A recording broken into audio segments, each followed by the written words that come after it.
नमस्कार दोस्तों, मेरा नाम अंकित है। आज हम चरक संहिता सूत्र स्थान अध्याय 11 त्रिएशनी अध्याय के बारे में जानेंगे। तीन का त्रि का अर्थ है तीन, एशनाय का अर्थ है इच्छाएं। ये भी तीन इच्छाएं, इस प्रकार इस अध्याय का नाम उल्लेखित हुआ है। ये पहला टॉपिक है त्रिएशनाय।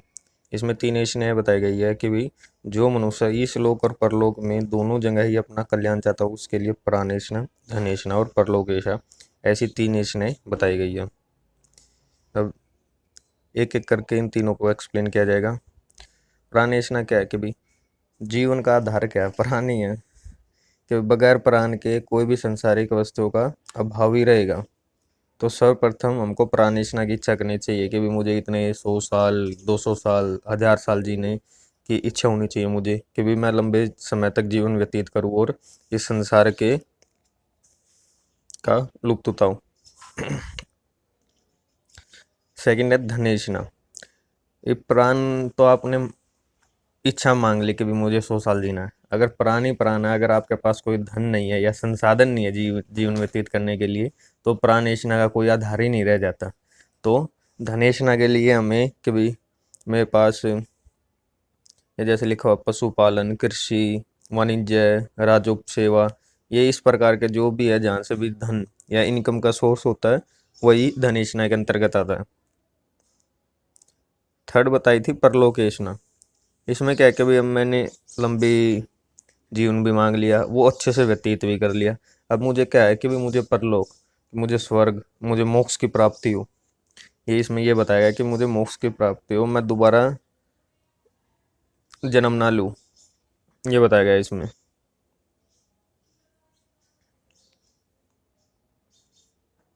अब ये बताया गया कि पुनर्भाव को अप्रत्यक्ष मीन्स परोक्ष, या इसको कह सकते हैं मोक्ष। कि भाई अप्रत्यक्ष, प्रत्यक्ष क्या जो मैं दिखे, अप्रत्यक्ष वो जो हमें नहीं दिखे मीन्स मोक्ष। मोक्ष के बाद आत्मा का पता ही नहीं, इंसान जीवित है मरित है क्या है। तो ये उसमें बताया कि भाई क्या शंका का समाधान किया गया। जैसे परलोक और पुनर्जन्म का विचार करना, तो सर्वप्रथम बुद्धिमान जो नास्तिक बुद्धि है वो विचिकित्सा को त्याग दे। अपनी पहली बात तो यह कि भी संशय बुद्धि और जो नास्तिक बुद्धि है उसको त्याग दे। क्योंकि एक बात पता रहनी चाहिए कि भाई प्रत्यक्ष ज्ञान से जो चीज़ें होती है वो बहुत ही कम है। कि मैं प्रत्यक्ष ज्ञान से बहुत है। अब जैसे कोई बैक्टीरिया, मैं उसको प्रत्यक्ष देख ही नहीं सकता अपनी इंद्रियों से, वो अप्रत्यक्ष है। मीन्स उसको मैं कहाँ से जानूंगा? आगम, अनुमान या युक्ति प्रमाण से सिद्ध होगा। यही बताया गया कि भाई कि जो शास्त्र में लिखा गया है तो ये उससे सिद्ध होगा कि भी पुनर्भाव को परोक्ष का कारण मानना। अब ये क्या है? प्रत्यक्ष ज्ञान में बाधक हेतु, कि प्रत्यक्ष ज्ञान किस किस कारण से नहीं हो सकते देख लीजिए। कि भाई उस बताया था कि भाई प्रत्यक्ष ज्ञान से बहुत ही कम चीज़ों का ज्ञान होता है, ये बताया गया है। इसमें बताया कि भाई अति सन्निकर्ष मीन्स बहुत पास, अति विकृष बहुत दूर, आवरण से ढका होने पर, इंद्रियों को दौर्बल्य मीन्स करण दौर्बल्य होने पर, मनो का मनो अनवस्था मीन्स मन का चंचल होना, समान अभिहार मीन्स एक समान कई वस्तु के होने पर दूसरे का ज्ञान न होना, अभिभावाद, इसमें क्या बताया कि भी किसी वस्तु के दब जाने से, और सूक्ष्म या चाहे वो बहुत ही सूक्ष्म हो। तो इन चीज़ों में ये प्रत्यक्ष ज्ञान के बाधक भाव बताए गए हैं। ये हमने पदार्थ विज्ञान में भी पढ़ा था फर्स्ट ईयर में, ये वही है। अब ये क्या? माता पिता को जन्म में कारण मानने वाले पक्ष की संख्या। अब इसमें बताया कि चलो मान लेता है कि माता पिता को ही जन्म में कारण है। तो उसमें मैंने बताया कि भाई कि पिता कि भी माता और पिता संतान और आत्मा संतान में आती है, ऐसे मान लिया जाए तो प्रश्न उठता है कि क्या पूरी आत्मा माता पिता की पूरी आत्मा संतान में जाएगी? और दूसरा तर्क उठता है कि भी आत्मा का कोई हिस्सा या अवयव जाएगा। तो ये दोनों ही गलत हो जाता है कि अगर पूरी आत्मा बच्चे में चली जाएगी, संतान में चली जाएगी, तो माता पिता को मृत हो जाना चाहिए तुरंत प्रभाव के साथ। और दूसरा इसमें क्या है कि भी जो ये हिस्सा जाना चाहिए कि मीन्स कोई अवयव जाना चाहिए। इसमें क्या है कि भी जो आत्मा है वो विकार रहित होती है। तो इसमें वही बताया कि वो सूक्ष्म होती है, विकार रहित होती है। तो दूसरा पक्ष भी वितर्क मीन्स गलत साबित होता है। इसमें ये बताया गया, इसमें ये बताया कि बुद्धि, मन और आत्मा ये बहुत ही सूक्ष्म होते हैं। स्वभाव, अब इसमें बताया कि स्वभाव को जन्म में कारण मान ले पक्ष की संख्या का समाधान, कि भी स्वभाव ही कारण है।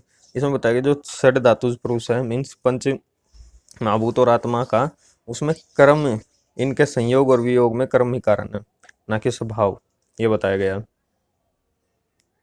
अब ये पर निर्माण को जन्म में कारण मानने पर इसका समाधान क्या है, जो जो अनादि चेतना धातु है उसका पर निर्माण अर्थात पर के द्वारा निर्माण नहीं हो सकता, क्योंकि हमको पता है कि भी जो आत्मा ना ही किसी को पैदा करती है ना ही किसी से पैदा होती है, ये बताया गया इसमें।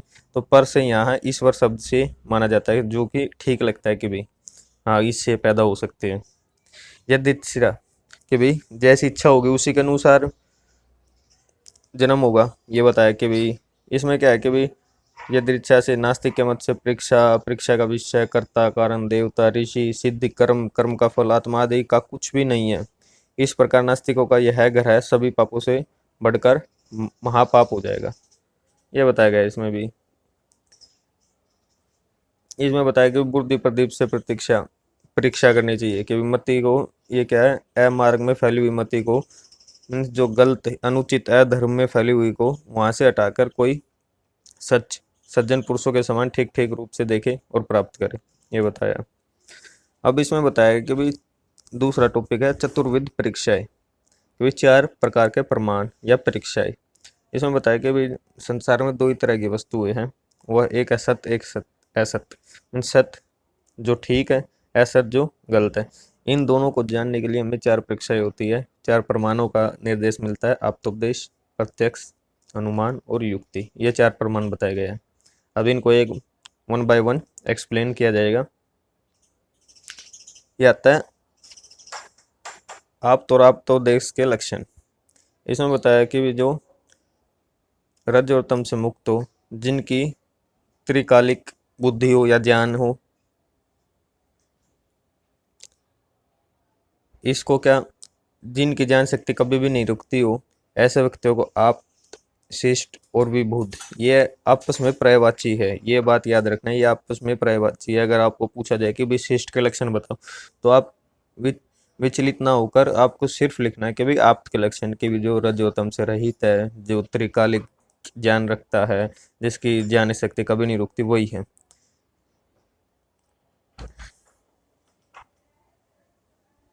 अब आया प्रत्यक्ष की परिभाषा। इसमें क्या है कि भी जो आत्म, इंद्री, मन और इंद्री के अर्थ, इनका जो सन्निकर्ष मीन्स संयोग होगा, उसी को प्रत्यक्ष कहा गया है। जो इनके सन्निकर्ष से उत्पन्न ज्ञान होगा उसी को प्रत्यक्ष ज्ञान या प्रमाण कहा गया है, यही है इसमें।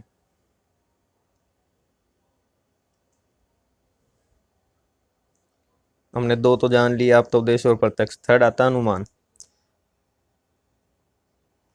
अनुमान से क्या, जो प्रत्यक्ष के पूर्व है मीन्स प्रत्यक्ष ज्ञान के पूर्व है।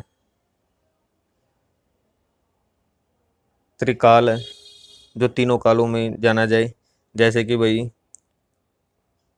आग में वर्तमान धुएं का ज्ञान होना, गर्भ देखकर अतीत के मैथुन का ज्ञान होना, और बीज को देखकर आने वाले मीन्स अनागत वृक्ष का ज्ञान होना, ये अनुमान के द्वारा ही सिद्ध होते हैं।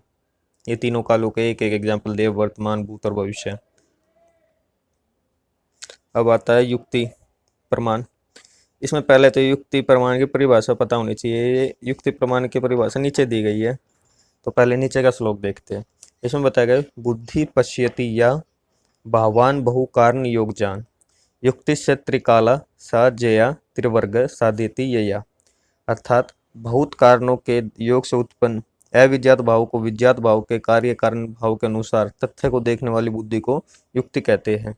यह बुद्धि तीनों कालों भूत भविष्य वर्तमान में होती है और त्रिवर्ग धर्म अर्थ काम इन तीनों वर्गों की सिद्धि करती है, उसे ही युक्ति कहा जाता है। अब इसका उदाहरण दिए गए थे ऊपर वाले श्लोक में, देख लीजिए।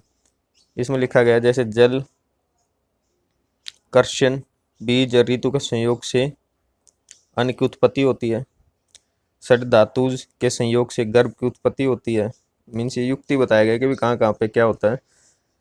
मंथन मथ्य मंथन और मंथान के संयोग से अग्नि की उत्पत्ति होती है, और युक्ति युक्ता चतुष्पाद के होने पर चिकित्सा मीन्स रोगों की शांति का उपाय मिलता है, ये बताया गया।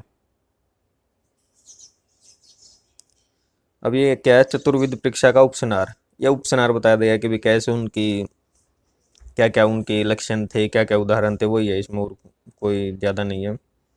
अब ये आया है चतुर्विध प्रमाण से पुनर्जन्म की सिद्धि के भी इन चारों प्रमाणों से आप्तोपदेश, प्रत्यक्ष, अनुमान और युक्ति से पुनर्जन्म की सिद्धि कैसे होती है, ये बताया गया। कि आप्तोपदेश प्रमाण से क्या, देखो आप्त क्या था, जो भी जो आप्त पुरुष होगा उसके द्वारा जो भी शब्द कहा जाएगा वह सत्य ही होगा, क्योंकि वो रज और तम से अभाव था उसमें, तो सत्वगुण की प्रधानता में सत्वगुण के होने से वो सिर्फ सत्य ही बोलेगा।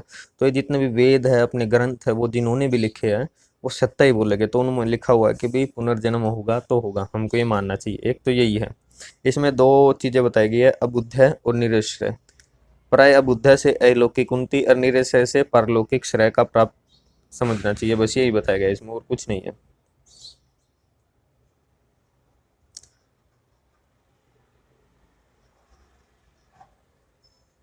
अब ये प्रत्यक्ष प्रमाण से पुनर्जन्म की सिद्धि, क्योंकि कैसे, मैं प्रत्यक्ष प्रमाण आपको पता है कि भी जो इंद्रियों के सन्निकट से उत्पन्न हो, मन, इंद्री, आत्मा और इनके अर्थ के संयोग से उत्पन्न हो, उसको प्रत्यक्ष प्रमाण कहा गया था। अब इसमें क्या है कि माता पिता के समान संतानों का न होना, कि भी अलग अलग संतान, उत्पत्ति कारण के तुल्य में भी वर्ण स्वर्ण आकृति मन बुद्धि भाग्य में भी बनता होना, उत्तमहीन कुल में जन्म होना, नौकरमालिक होना, सुख आयु, ये सब कुछ ये प्रत्यक्ष हम देखते हैं। कि भी एक तो इसमें जाति समर का बताया गया है कि भी जाति समर की भी जो हमें पुनर्जन्म मीन्स हमें पिछले जन्म की स्मृति आती है कि भी मैं पिछले जन्म में ये था, ये था, वो था। जैसे अब हाउसफुल 4 मूवी आई थी, उसमें आपने देखा होगा, वो जाति समर का ही कंसेप्ट बताया गया था उसमें। ये उससे सिद्ध हो जाती है कि भी मैं पिछले जन्म में ये था, ये था। हाँ, जैसे मुझे किसी का सुख या दुख, किसी से मैं घृणा करता हूँ, किसी से प्रेम करता हूँ, ये भी पिछले जन्म के कारणों से ही मुझे होता है। कि भी मैं वो फर्स्ट टाइम देखा वाला फीलिंग आते ही मैं उससे बात करता हूँ, फर्स्ट टाइम देखा वाला मैं उससे ही लड़ाई करता हूँ, तो ये पिछले जन्म के डिपेंड होता है। कि भी ये यहीं पे प्रत्यक्ष प्रमाण से पुनर्जन्म की सिद्धि बताई गई है। अब ये अनुमान प्रमाण से, अब इसमें क्या, अनुमान प्रमाण से देखो इसमें क्या है, जो पुराने पिछले जन्म का जो कर्म क्या था वो है देव्य या भाग्य, उसको भाग्य कहा जाता है। और जो अनुबंधिक कर्म होता है जो इस क्रम में किया जाता है, अगर इस क्रम में इस जन्म में जो कर्म किया जाता है वह अनुबंधिक कर्म है। यह फल जो इस जन्म में भोगा पड़ रहा है, इस शरीर से जो अनुबंधिक कर्म किया जाता है उसका फल दूसरे जन्म में भोगना पड़ेगा। अब यहाँ पे जो मैं कर्म करूँगा, जैसे भी मुझे उसको नेक्स्ट जो अगला जन्म होगा मुझे उसमें भोगना पड़ेगा। जैसे फल से बीज का अनुमान होता है और बीज से फल का अनुमान होता है, ये मीन्स एक साइकिल बन जाती है।